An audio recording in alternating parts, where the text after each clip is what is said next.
These Fallen movies, Olympus Has Fallen, London Has Fallen, they try to capture the cheesy action greatness of the 80s and 90s, and they do capture the spirit of those action movies because, generally speaking, in those eras, for those genres, the sequels were just never as good.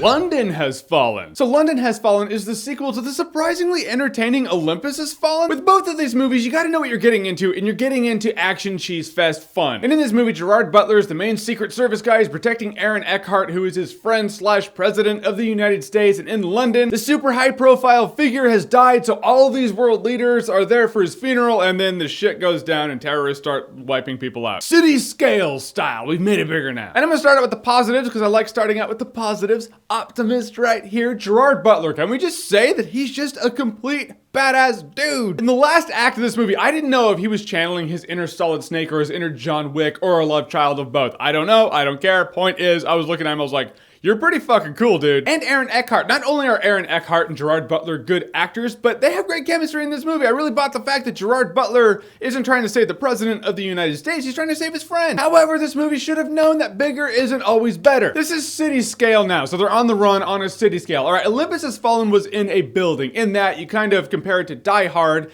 It really was what Die Hard 5 should have been. One-man army in a building, taking on the baddies. He's everyone's last hope. But this is city scale now, so you can really compare it to Die Hard with a Vengeance or Live Free or Die Hard. Funny enough, I enjoyed both of those movies more than London Has Fallen. Everything was bigger, but it just wasn't better. And I think that's because the director, Antoine Fuqua, the director of the original Olympus Has Fallen, talented director. This is not directed by the same guy, ladies and gentlemen. This is a different dude. The pacing in this movie was off and just too many scenes. I attribute it to, imagine Olympus Has Fallen, okay? One building, so we'll say that is one room. Imagine this one room is filled with about 50 bees. Small space, 50 bees, very busy, and it's just a little more, it's going on.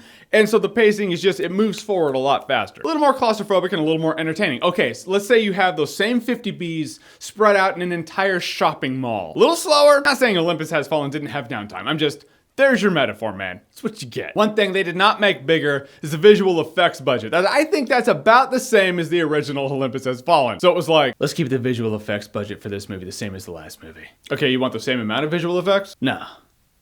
Let's have more. More effects with less budget. Mathematically, that would mean the effects will look worse. Maybe.